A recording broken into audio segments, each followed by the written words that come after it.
If you have a PW50 and your brakes aren't stopping as good as they were and you've already tried to adjust them, we're going to show you how to replace them today. It's really simple to do, so let's get started. For parts and consumables, we have brake cleaner, we've got new brake shoes for the front and the rear, and then we also have some waterproof grease. To do this job, you need some common hand tools, including 8, 10, 12, 17, and 19 millimeter sockets. We've got 10 and 14 millimeter combo wrenches, flat blade screwdriver, digital calipers, pliers, we've got a hammer, and optionally, you can use an impact gun, and we also have a drain pan. Now, to gain access to your rear brakes, there's a few items that you need to take off. The first thing we're going to remove is the seat, and you'll do that by removing the 2 bolts underneath. We're using an 8 millimeter socket.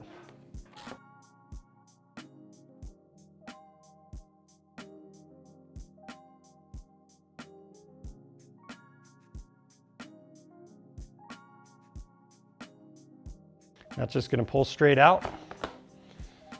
Now I'm going to remove the clamp and the bolt that holds the silencer on. That's a 10 millimeter socket we're using.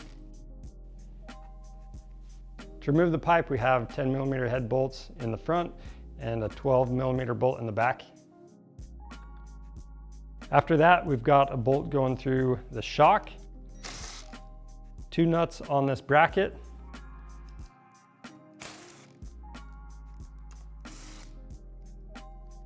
and then I'm going to hold the brake and use a 19 millimeter socket to break the axle nut free.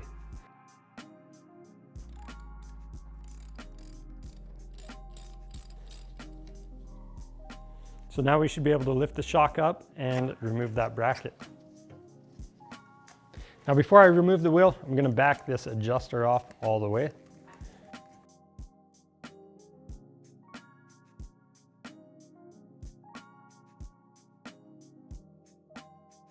I'm going to hold the shock up and pull the wheel off. Now with the wheel off, you want to look at the brake drum. So the surface inside the wheel where those brake shoes ride. If you see any deep grooves or damage, you definitely want to get this wheel replaced. But this one's not looking too bad.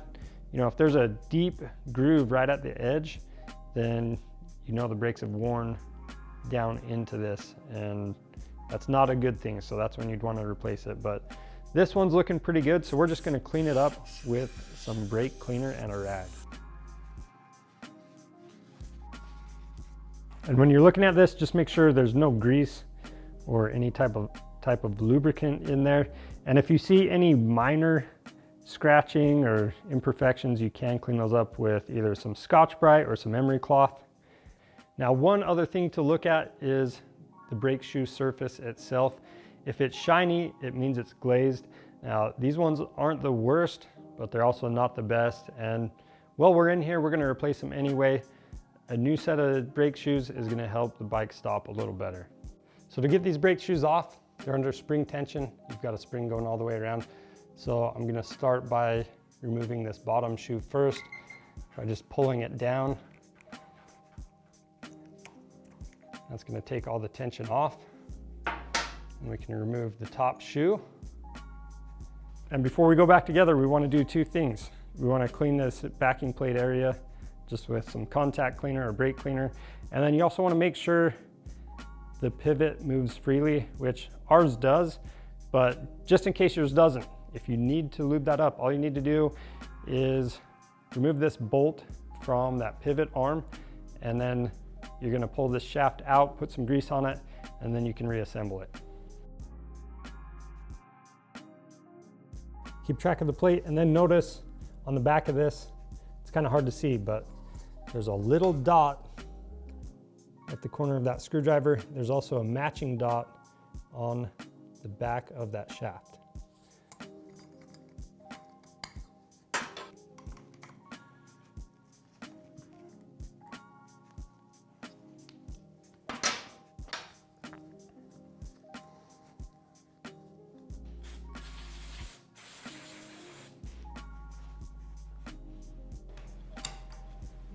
It's always a good idea to put some grease on that pivot shaft during assembly.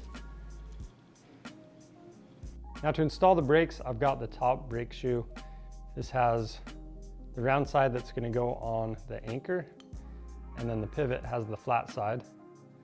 So this one's going on top. Then we have this spring. We're going to stick that through the brake shoe, set this in place, and with it sitting just like that, we're going to hook the spring on to the lower shoe and then just work it into position.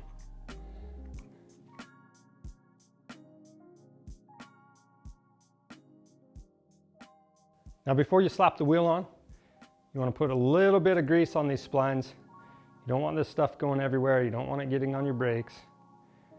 But we're just going to put a thin coating on there. Make sure you have that washer on there, and we're going to throw the wheel on.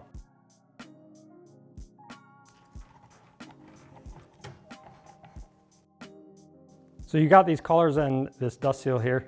Since we're here, I'm just putting grease on those as well.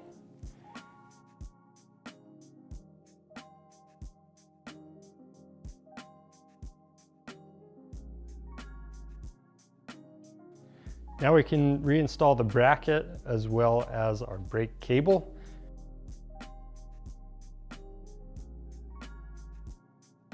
We're going to torque the axle nut to 43 foot-pounds.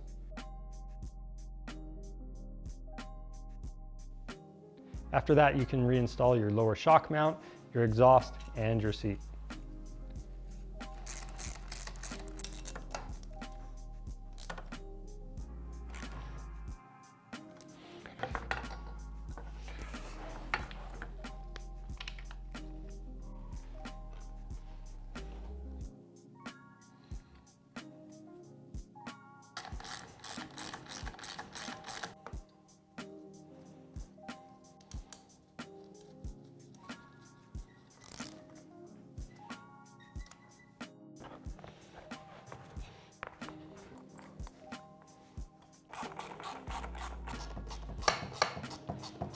Now for the front wheel, it's almost exactly the same thing, but a lot easier.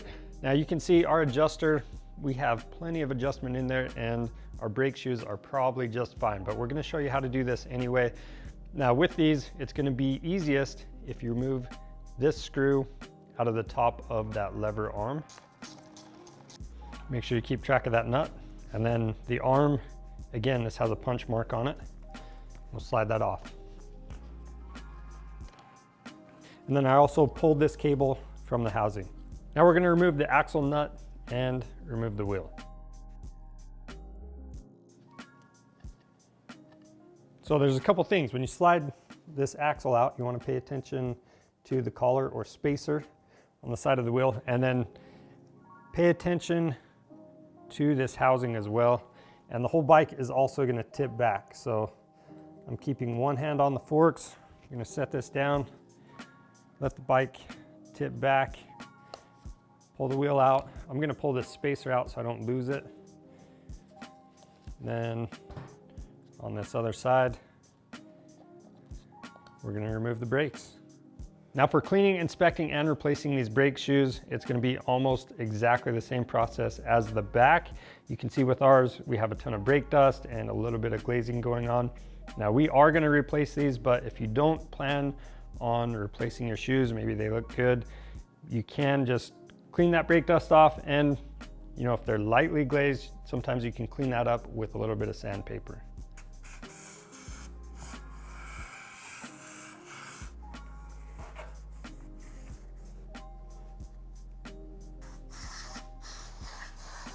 Now with these brake shoes, you can apply just a very thin film of grease on the pivots, but if you do that, make sure you don't get it anywhere else. Now, quick tip is you can use masking tape to cover the linings to keep the grease off them.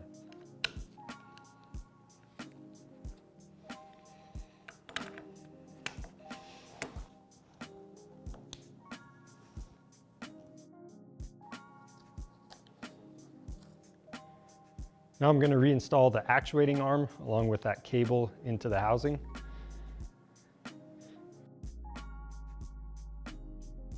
After that, I'm going to clean off the axle, put some fresh grease on it, and same thing with that dust seal.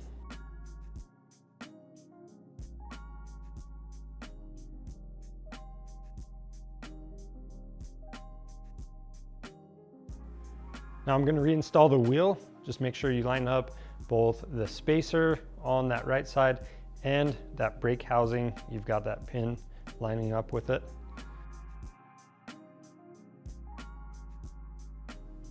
Then we're going to tighten the axle down. We're also going to tighten down the bolt going into the pivot arm. After that, you're going to adjust your brake up, and again, just make sure it spins freely, but you want it to come on when it's supposed to, so you can check either the lever play or do it the same way we did in the back. That's all it takes to replace the brakes on your PW50. If you need these, again, they're available on our website. Just click the link in the description below. And if you want to see more helpful content like this for your PW50, check out our channel and subscribe. I'm Charles with Rocky Mountain ATV MC. Thanks for watching.